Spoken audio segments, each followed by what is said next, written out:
So thank you, Arindam, for joining us for this episode of Logistics Shakti Podcast. Right. It's a pleasure to have you for the event, the summit and the event. And based on your rich experience in 3PL and warehousing, would like to know so what is the changes which you see over the last few years in the 3PL space and the warehousing space? Can you please share us some insights? Sure. Thank you so much for inviting me into this session and giving me this opportunity to speak about You're welcome. warehousing. Uh, as a warehousing guy, as a 3PL guy, I can tell you one thing that there have been a lot of changes which has come over in the last 5 to 10 years. Earlier, it was more of a manual operation. Now we are gradually moving into automation. We have come up with ASRS, we have come up with robotics, we have come up with so many other things. Like earlier the conveyors that were used were typically normal sort of conveyors that we used to have conveyor belts and all that. Now we're coming up with telescopic conveyors, and there are a lot of other equipments which has come into this automation thing. And people earlier used to see warehousing as a go down.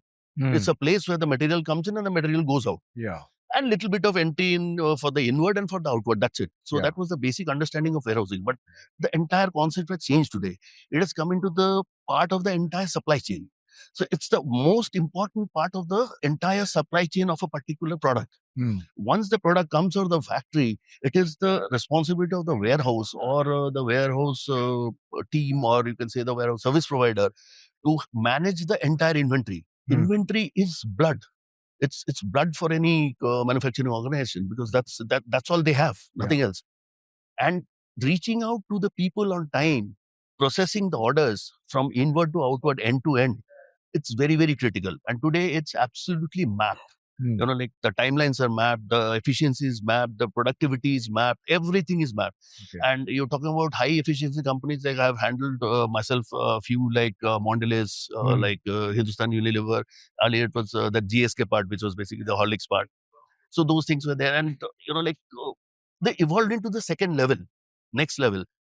And gradually, the other companies went to FMCD, auto, spares, aftermarket, whatever was there. So everything is now coming up gradually into the next level.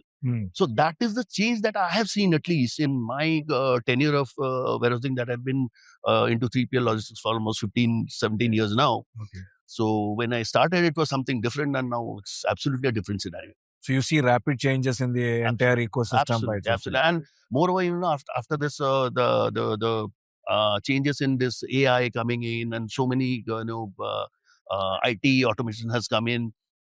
There's a massive change. Today, earlier it was SAP everywhere. Now nobody talks about SAP. People talk about S4, talk about HANA. So that's the kind of paradigm shift that has happened over the last 10, 15 years in this particular industry. But many people really talk about 3PL partners being a critical element in their supply chain planning. Actually, how does it really work? I mean, is it only talk, or is it a very practical way of looking at it? As I told you, I just covered that point as well. The entire supply chain, end to end, the major part is warehouse.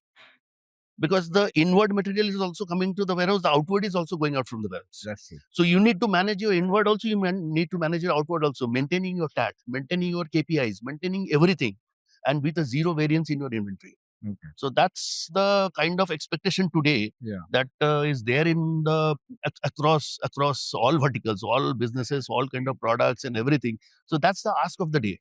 Okay. So it is like you just can't avoid it. So it has to be with a zero variance, zero tolerance. Okay. Yeah, I know. Zero variance, zero tolerance is what we all aim for. Correct. And that's what is expected from service providers. But do service providers get compensated for all these efforts? See, compensation is again a part of the commercial, and which is very, very critical. The compensation for a 3PL service provider is always an ask. And reduction of the cost and not giving that is again an ask from the customer end. So that is a clash there, and that will, I think it's a healthy clash. I shouldn't say that it's absolutely, because if it is entirely given on to the service provider, you can claim anything. You can ask for, wherein you can do a job for 100 rupees, you might ask for 1,000 rupees, which is 10 times the cost.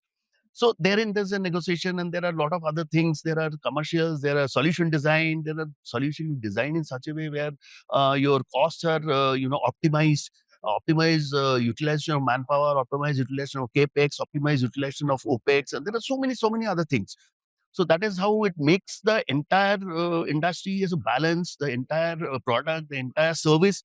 There's a balance between the customer end and the service provider end. So that balance needs to be maintained. Okay. With a win-win situation.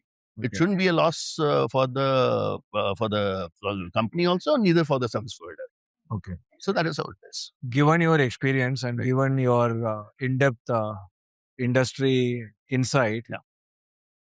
if there is to be one policy change, if there has to be one policy change which needs to be done Right. by the government, Mhm. what would be that policy change which you would suggest the government do to make this industry more growth oriented? Right.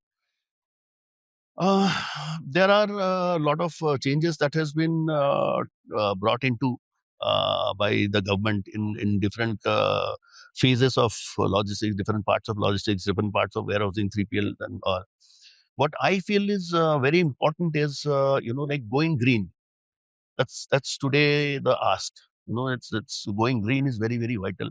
Using green energy, alternative energy, because till date or now we have already shifted to, say, for using where we use this forklifts, we are using lithium and batteries, right? Earlier it was diesel forklifts, which used to do a lot of pollution and all this stuff, right? So those kind of things, it can be implemented, that it's a mandate that you have to have at least to start with, maybe 50% of the operation has to be on solar or some other alternative source of energy. That would probably give you a saving to human life, to the sustainable, to the atmosphere, sustainable to the society, to everybody. So I Okay. think that's a initiative that can be taken by the government, apart from other statutory compliances, etc., whatever is already there. Okay. So before we let you go out of this system, what is a message for you to the logistics and supply chain ecosystem? What do you think we should all collectively do to make our processes systems robust as well as efficient? Right. So to make as I earlier said also, that we are now moving to the next level, then we'll go to the third level, maybe we'll go to the fourth level as well, with time, of course, because as you know, adaptability abroad and adaptability in India is a little bit different because of the economic system, because of our social cultures, because of different other things, right? So what I feel, number one is automation is very important. Alternate sources of energy is very, very important. Use of AI tools is equally important to maintain a zero variance in your stock and other things. And infrastructure, IT infrastructure, and everything has to be brought in a bigger way to give it a sustainable growth to this particular 3PL industry. Okay. You beautifully summarized your arguments, as a matter of fact, and Right. saved me the trouble of summarizing for this thing. Thank you so much. Thank you, Thank you so much. Arindam, for coming and sparing your time for this podcast. Thank you for sharing your insights into this thing. And I also would like to thank Logistics Shakti for giving us a platform for us to express our views, our experiences, share our experiences, Right. express our views, and also to publicize Right. the Shakti behind logistics. Correct. Right. Absolutely. Thank you, absolutely. Thank you Arindam. so Thank much. you so much. Thank you. I'm glad to be here. Thank And thank you. you so much.